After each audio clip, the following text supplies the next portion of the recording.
किए और विरोधियों के खेमे के अश्वत्थ बल में भगदड़ मच चुकी और वो मथन कर रहे हैं कि ये चुनाव लड़े या ना लड़े। आप सभी साथियों से ये गुजारिश रहेगी कि हमारा लक्ष्य एक ही होना चाहिए।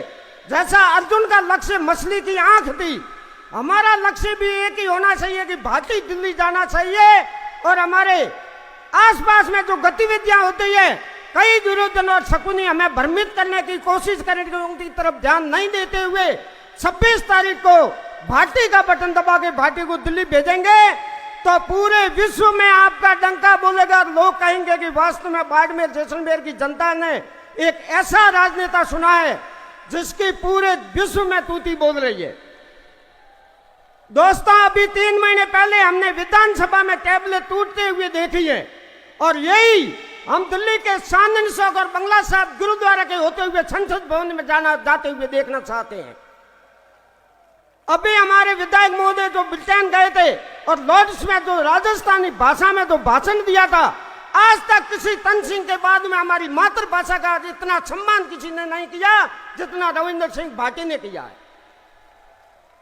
गांव गरीब और जनता का काम करने वाला ऐसा नेता हमें चाहिए तो रविंद्र सिंह भाटी है। हम किसी न किसी पार्टी से सारे जुड़े हुए, हमारी सबकी कोई पार्टियां होगी, पदाधिकारी भी होंगे, मगर हमें सब पार्टियों को औकात दिखाने लगे अब की बार एक निष्पक्ष और निडर योद्धा को दिल्ली की संसद में भेजना है। और 543 संसद सदस्यों के बीच में राजस्थान में बाड़मेर जैसलमेर का ऐसा मर्द गूंजेगा कि भेड़ियों के बीच में जैसे शेर दहाड़ रहा हो। और ये काम आप लोग करेंगे, हमें विश्वास हो रहा है कि आज की जनवेदना देखते हुए ये एहसास हो गया है कि चुनाव तो एक फॉर्मेलिटी है और आज हमारी जीत डिक्लेयर हो गई है।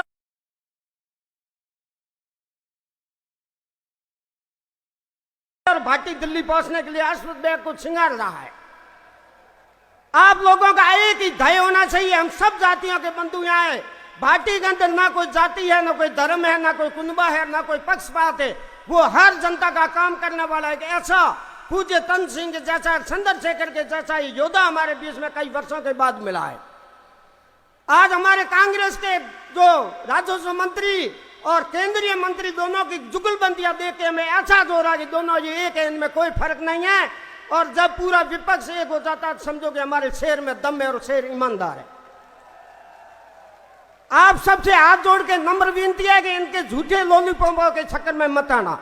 जो सरकार 76 साल तक भारत की गरीबी कम नहीं कर सकी और जो सरकार 9 साल में जो मंत्री हवाई जहाज से नीचे आके जमीन में नहीं आए, वो हमारा कोई काम करने के लायक नहीं है।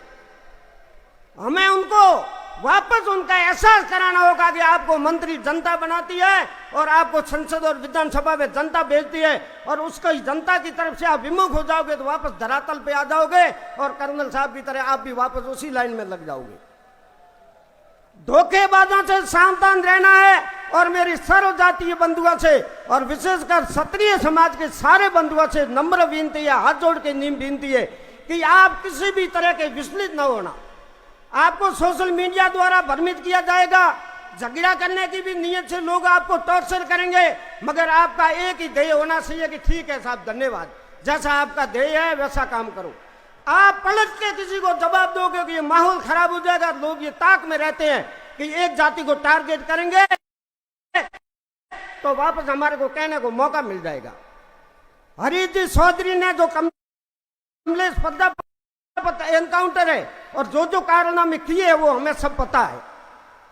और आप लोगों से नम्र विनती है, समय कम होने के अभाव में कहना तो बहुत कुछ साहब, अगर मैं आपको हाथ जोड़ के एक बार और विनती करता हूं कि ऐसा शेर अगर अब की बार नहीं पहुंचा दिल्ली तो हमारे पास पछताव के अलावा कुछ रहेगा नहीं। विकास बहुत हुआ और बहुत होगा, मगर 5 साल और देख लेना। रविंद्र भाटी को दिल्ली भेज के आपको पता चल जाएगा कि आपने किस शेर को दिल्ली भेजा, आपका सम्मान मान बढ़ेगा। जय श्री राम, जय हिंद। बहुत बहुत धन्यवाद।